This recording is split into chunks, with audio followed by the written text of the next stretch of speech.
Have you ever heard the story about Allora and Quillon? No? Well, then make yourself comfortable and prepare for goosebumps. In the days when the Orokin Empire was still powerful, although not completely free from problems, the most important people, after those who ruled the empire, were scientists. Quillon was one of the best. He worked as genetic engineer. Alora, on the other hand, studied various forms of life. She was a botanist.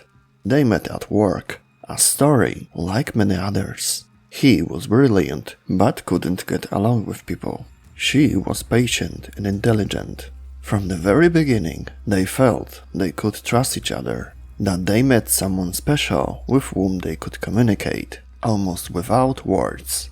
They quickly became friends, and that relation was a foundation of something bigger.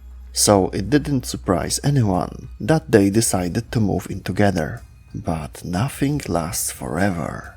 They were both workaholics, even at home. Scientific research was their great passion. In addition to the normal living area, they had special laboratory rooms added, where minor private projects could be carried out.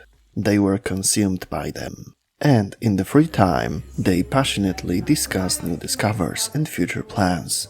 He manipulated life forms, creating incredible hybrids. She imported various plants from the strangest places in the solar system, looking for suitable specimens for her projects. Once she was provided with a previously uncatalogued type of a plant from some conflict area. Maybe it's a new mutation, evolved because of biological weapons or radiation used there. Intriguing. I know what mutated, but what was the cause? Allora wondered, carefully studying the fluffy maroon surface of the leaves. As if this fluff was supposed to protect it, but at the same time serve to spread it. The next day was their anniversary, on the same day as the Nights of Naberus began every year. Such a coincidence. They've always liked to celebrate it, having a candlelight dinner. However, this particular day was to turn out completely differently. The usually quiet workplace turned into a disaster. There was an electrical failure in Alora's room. The short circuit ignited flammable gases in one of the botanical spheres, which caused an explosion. The entire facility shook. Quillon, sensing the worst, ran towards the wing where his beloved has been working. On the way, he passed burnt lab technicians who were groaning and looking for help. He covered his face with lab coat and ran to look for Allora. He found her on the floor, burned and unconscious. After a while, security systems cleared the smoke and the remainings of the fire. Allora struggled to open her eyes. "My beloved Quill," she whispered, and those were her last words. However, Quillon was not a random scientist, not at all. Members of his family had long been recognized as pioneers of genetics and were respected by the Orokins. Alora's death became a reason for him to use all the knowledge he had while wandering into the unknown. He treated funeral as the formality. He knew this isn't the end.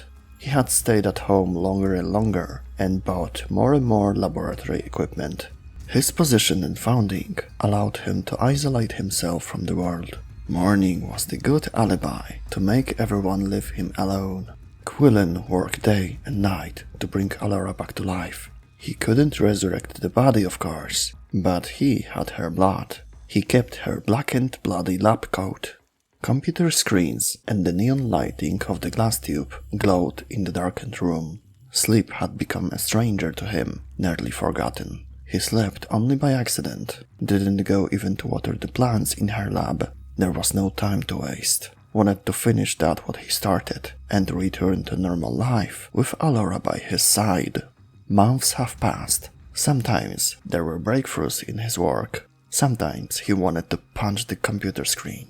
However, he did not give up. He simply couldn't let go. He succeeded. Before a year had passed, a human body was floating in a tube in the center of the room. Alive, safe and sound. All vitals were normal. It was just a matter of lack of memories. But he was prepared for that too. After all, she will be the same Allora he fell in love with and who loved him back. He will show her life from before the tragedy, and everything will be as it was before. How wrong he was.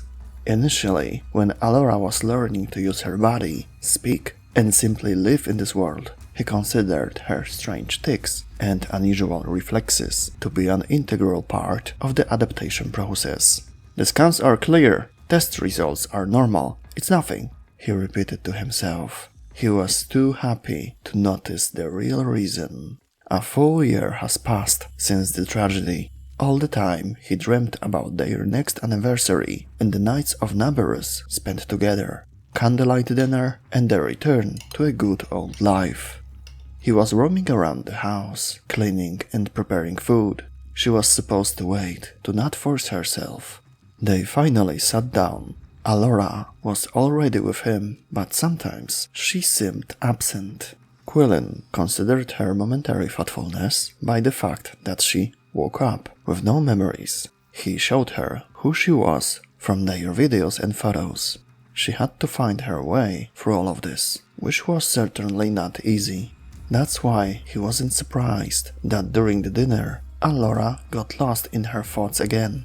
However, he became truly concerned when she accidentally cut herself with a knife. The blood flowed normally at first. Quillon wrapped a tissue around her finger. However, when they went to the laboratory to put on a bandage, he noticed that the trickle of blood had turned into a vein, bloody and blue, pulsating. He looked at his beloved with horror, knowing that something in the cloning process had gone terribly wrong. The wound had activated some sort of defense response in her body.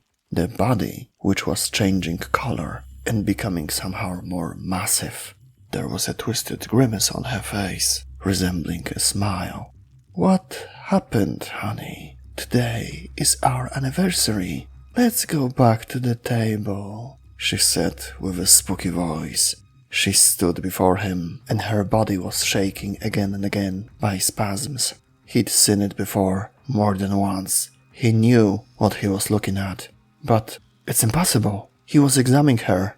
With each moment, she looked less and less like the one he loved. However, she wouldn't stop smiling. "What's wrong? Have you lost your appetite?" She spoke to him in an even lower voice.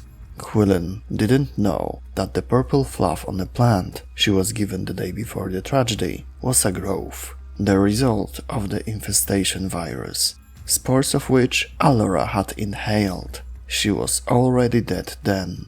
All her genetic material was contaminated with the plague virus, which, although did not have time to fully develop in her body, become a part of her during the cloning process.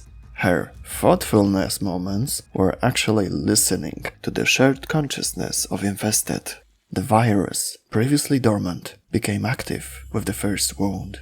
He knew what he had to do, and that there was no way to save her. He was retreating towards the exit, knowing the only solution was safety burners. "Where are you going, honey? Don't you love me anymore? I love you." "We all love you. Join us." At this point, the pure terror overwhelms him. He pins her against the closet with a table and jumps away. Allora stretches out the newly grown claws to catch him, unsuccessfully. Scientist ran out of the room in 3 laps and closed the door.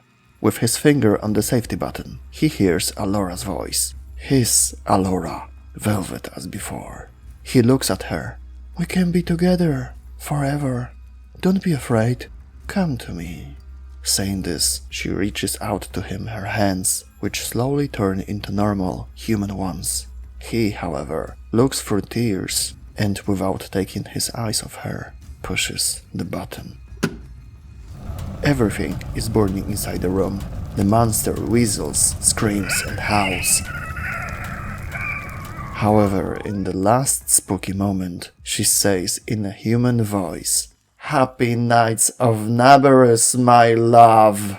Followed by a burst of sinister laugh, slowly fading away as life escapes from the monstrous corpse. Ever since around this holiday, while at work browsing through video reports from the front lines of the fight against Infested, Quillon seems to hear the same distinctive laughter of dying monsters. Listen closely, Tenno. Maybe you will hear it too. Happy nights of Naberus.